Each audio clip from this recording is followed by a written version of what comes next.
Acaba de entrar en el Parlamento la enmienda presentada por el Partido Socialista y Podemos con relación al impuesto temporal de solidaridad de las grandes empresas.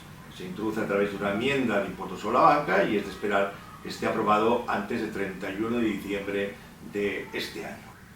Es un impuesto temporal, si nos creemos realmente que la temporalidad en nuestro país existe, porque el impuesto sobre el patrimonio nació en el año 78, como ustedes recordarán, con carácter extraordinario, y lo extraordinario es que se continuará manteniendo en el tiempo algo que se llamaba extraordinario y que era ordinario, de ahí que se eliminara la expresión de extraordinario. Esperemos que este impuesto nuevo sea un impuesto temporal, que es lo que aparentemente dice el texto que se ha presentado. Es un impuesto que grava el patrimonio neto, es decir, la diferencia entre lo que tengo y lo que debo, entre mi activo y mi pasivo, entre el valor de mis acciones y las deudas que tengo. No cualquier patrimonio neto, el patrimonio neto que supere los 3 millones de euros. Cifra que es la capa que para los presentantes de la enmienda, PSOE y Podemos, hay que entender que se entiende gran fortuna, a partir de los 3 millones de euros. Opinión sobre la que no voy a entrar y la dejo a su criterio, si realmente es una gran fortuna, como todos tenemos en nuestro interior cuando pensamos en nombres y apellidos, es una gran fortuna a partir de 3 millones, o es una cifra que sería más alta a los 3 millones, o más baja. Eso dejo en cualquier caso a su criterio. Es un impuesto en el que no hay duplicidad con el impuesto sobre el patrimonio, porque descontaremos del importe que corresponde a pagar lo que ya hemos pagado en el impuesto sobre el patrimonio. Por tanto, no hay una duplicidad entre este impuesto y el impuesto sobre el patrimonio. Hay una pretendida armonización de los impuestos sobre el patrimonio.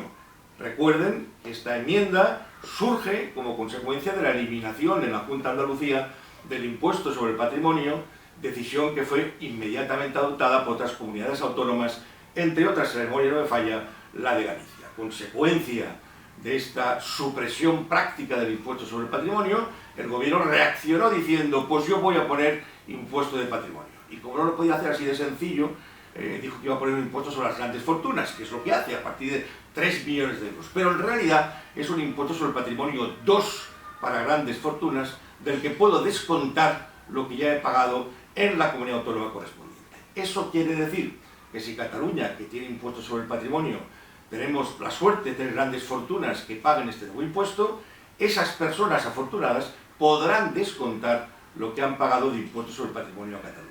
Pero, por ejemplo, si estamos en un residente en Andalucía o en un residente en Madrid que no han pagado impuestos sobre el patrimonio, los afortunados grandes patrimonios que tengan que pagar en esas comunidades autónomas del Estado no podrán descontar nada porque no han pagado nada. Por tanto, este impuesto lo que tiene es una finalidad claramente compensadora de intentar anular ese beneficio fiscal impuesto en algunas comunidades, como les decía, Andalucía.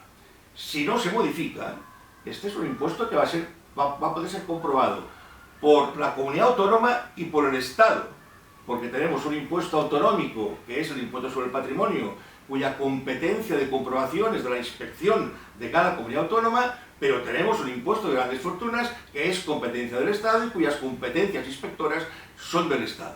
Por lo tanto, es el primer impuesto en nuestra historia impositiva que puede ser objeto de comprobación por dos administraciones distintas, la administración del Estado y la comunidad autónoma.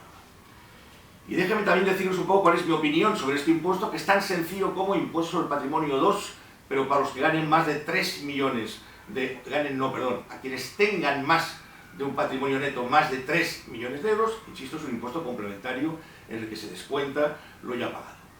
Mi opinión es que es un impuesto claramente político, nace con voluntad de anular una medida adoptada en la Junta de Andalucía y una medida que ya había adoptado otras comunidades como Madrid. Es un impuesto claramente político en la tendencia de nuestro gobierno, de esta lucha entre ricos y pobres, que yo pensaba que con Karl Marx ya quedó enterrada, pero que volvemos otra vez a ponerla sobre la mesa, esta lucha entre ricos y pobres. Como les decía, es un impuesto temporal, pero es un impuesto que no grava en realidad, como he intentado explicarles, las grandes fortunas, complementa el impuesto sobre el patrimonio. Para mí, personalmente, un impuesto sobre las grandes fortunas es un impuesto que intenta compensar o complementar el impuesto sobre la renta para intentar igualar la desigualdad evidente entre las rentas del ahorro, las rentas del capital y las rentas del trabajo. Ambos tipos de renta, trabajo y capital, tienen hoy una fiscalidad muy distinta, siendo mucho más beneficiosa la del capital que la del trabajo. Y eso es una realidad objetiva, no ideológica. Y de ahí la razón de ser de un impuesto sobre las grandes fortunas, que es en definitiva la que intenta gravar el stock de capital, el capital que genera rentas del capital. Y por tanto, equilibrar la desigualdad aparente entre la renta del que trabaja todas las 8 horas del día y la renta del que obtiene rentas de una inversión que tiene efectuada en una sociedad. Nos guste o nos guste, eso es así. Y eso es redistribuir correctamente la progresividad. En la medida que tengamos un impuesto que iguale la renta del capital con la renta del trabajo, estamos mejorando la progresividad global. Mucho me temo que eso no lo tiene en la cabeza la ministra Montero, pero sería el mejor argumentario para justificar el porqué de un impuesto sobre las grandes fortunas. En mi opinión, impuestos sobre grandes fortunas sí, pero no así. Sí como mecanismo para redistribuir la progresividad, no para contrarrestar políticamente medidas que no corresponden a la ideología de quien gobierna. Sí, justicia tributaria, no la política populista. Muchas gracias.